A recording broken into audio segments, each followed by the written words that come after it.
करुणा के सागर तथागत गौतम बुद्ध को नमन करती हूँ। बोधिसत्व बाबा साहब डॉक्टर भीमराव अंबेडकर को शत शत नमन करती हूँ। हमारे बहुजन समाज में जन्मे सभी संतों गुरुओं महापुरुषों को नमन। और साथ ही आज लालगंज की धरती पर इस चुनावी जनसभा में पधारे हुए सभी अलग अलग जगह से आए हुए हमारे सभी सम्मानित अतिथिगण और सामने हमारे बैठे सभी उपासक उपासिकाओं और इस कार्यक्रम में अति शीघ्र पहुंचने वाले हमारे मुख्य अतिथि माननीय आकाश आनंद जी और समस्त जो हमारे पदाधिकारी हैं, वरिष्ठ पदाधिकारी सभी को जय भीम, नमो बुद्धाय। शॉर्ट में बात रखनी है तो सिर्फ इतना कहूंगी कि विकास के नाम पे आज तक देश की जनता के साथ जो छलावा हुआ है वो छलावा आज हमको साफ तौर पे दिखाई दे रहा है कि 5 किलो फ्री में राशन बांटने वाले और उसका डंका पीटने वालों का हकीकत सच जनता के सामने आ गया। इन्हें शर्म नहीं आती ये कहते हुए कि 83 करोड़ जनता को फ्री में राशन बांट रहे हैं। ये शर्म आनी चाहिए कि देश के हालात आपने इतने बदतर कर दिए कि 83 करोड़ जनता को 5 किलो राशन पे अपना गुजर बसर करना पड़ रहा है। मेरे प्यारे बच्चों, मेरे प्यारे साथियों, मेरी प्यारी बहनों, महंगाई की मार से तो जनता त्रस्त है ही है। युवा बच्चे शिक्षा रोजगार से तमाम परेशानियों से तो जूझ रहे ही हैं। साथ ही साथ देश में जो नफरत पैदा किया जा रहा है एक धर्म विशेष के प्रति, स्पेशली मुसलमानों के खिलाफ जो नफरत की राजनीति की जा रही है, ऐसे में माननीय आकाश आनंद जी का जो वक्तव्य सामने आया है उससे कहीं ना कहीं हमारे सभी मुस्लिम जो समाज हैं उनके लोगों को इस बात का ध्यान रहना चाहिए कि जो लोग मुसलमानों के वोट के रहनुमा बने हुए थे आज तक, उनसे ना तो माननीय मुख्तार अंसारी जी की मौत पे एक ट्वीट तक हुआ। हमारी बहन जी ने सबसे पहले मुख्तार अंसारी जी की जेल में हुई षड्यंत्रकारी हत्या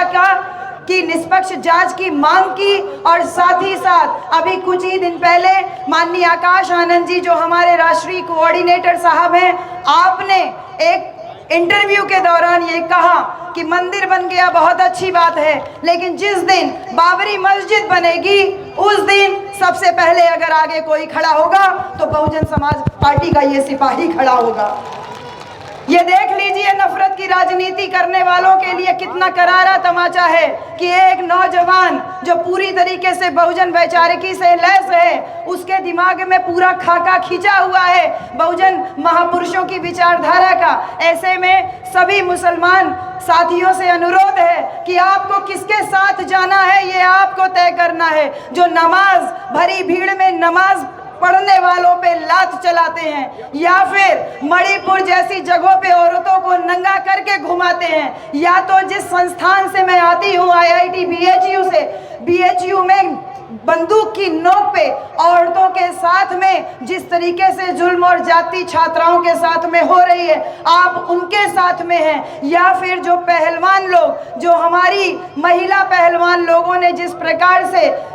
आरोप लगाया, पूरे कुश्ती संघ का जो मुख्य पदाधिकारी था, आपको तय करना है कि आप किसके साथ में हैं। ये चुनाव आम चुनाव नहीं है, ये जीवन और अस्तित्व का चुनाव है, ये अच्छाई और बुराई का चुनाव है। आपको तय करना है कि आपको बहन कुमारी मायावती जी के शासनकाल में जो बड़े बड़े कार्य हुए, शिक्षा के क्षेत्र में जो उपलब्धियां हुई, सबसे बड़ा महत्वपूर्ण कार्य शेख मोइनुद्दीन चिश्ती उर्दू अरबी फारसी विश्वविद्यालय की स्थापना करके हुआ, जो आज तक उसके बाद की सरकारों द्वारा कभी घोषणा तक नहीं की गई। आपको तय करना है कि देश का 18% मुसलमान, स्पेशली आजमगढ़ की बात हम करते हैं, आजमगढ़ का 18% मुसलमान अगर इकट्ठा होकर के वोट कर दे तो किसी माई के लाल में दम नहीं है कि वो आपको शासन सत्ता से बाहर कर सके। इसलिए मेरी खत्म कर दूं, इसलिए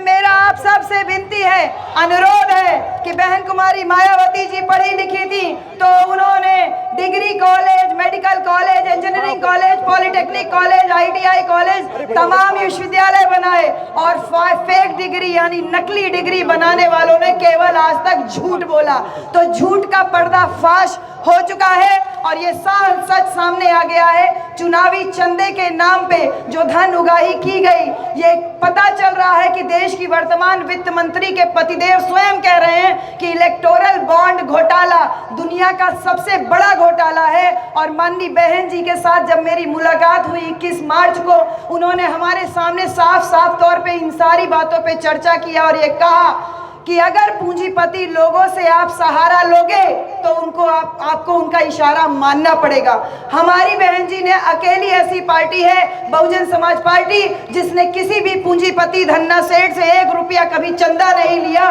तो उनका पैसा नहीं लिया तो उनके इशारे पे काम नहीं करती है। ऐसे में सर्व समाज के लोगों से यही अनुरोध है कि 1950 में जो बाबा साहब डॉक्टर अंबेडकर संविधान बना के गए थे, वही संविधान बहुजन समाज पार्टी का मैनिफेस्टो है और वही भारत के संविधान को 100% लागू करने के लिए कटिबद्धता है बहुजन समाज पार्टी की मुखिया बहन कुमारी मायावती जी की। और आज मैं जब मुझे अवसर मिला है ये लालगंज लोकसभा में प्रत्याशी के रूप में आपको संबोधित करने का, तो समस्त जनता से यही अपील करूंगी कि सर्वजन हिताय सर्वजन सुखाय का नारा कोई चुनावी जुमला नहीं है, बल्कि वो हकीकत है कि बहन जी के द्वारा किए गए कार्यों से सर्व समाज को जो लाभ हुआ है, सर्व समाज अपनी बहना के प्रति कृतज्ञता व्यक्त करे, आभार व्यक्त करे। और ये 2024 का जो आम लोकसभा चुनाव हो रहा है, इसमें भारी से भारी संख्या में बहुजन समाज पार्टी का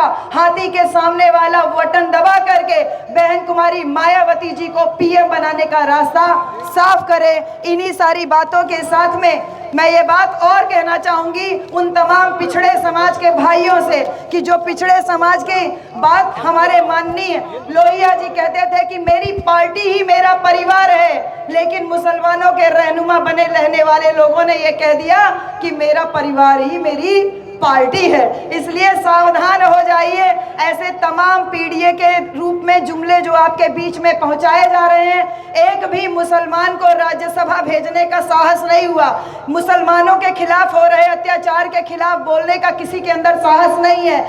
साहस तो सिर्फ और सिर्फ बहन कुमारी मायावती जी में। तो बहन जी के शासन रीतियों और नीतियों में आस्था और विश्वास व्यक्त कीजिए और जहां जहां भी आपको मौका मिले लालगंज और आजमगढ़ की जनता, साथ ही साथ जो अलग अलग जिलों की जनता है, लालगंज में तो 25 मई को चुनाव हो रहा है, हाथी के सामने वाला बटन दबा करके हम सबको अपना आशीर्वाद दीजिए। इन्हीं सारी बातों के साथ में यहाँ पधारे सभी अलग अलग गांव से आए हुए हमारे सभी प्यारे ग्रामवासियों, मेरी प्यारी बहनों, आप सबको ढेर सारा आभार। सभी को जय भीम, नमो बुद्धाय, जय संविधान, खुदा हाफिज। बहुत बहुत धन्यवाद।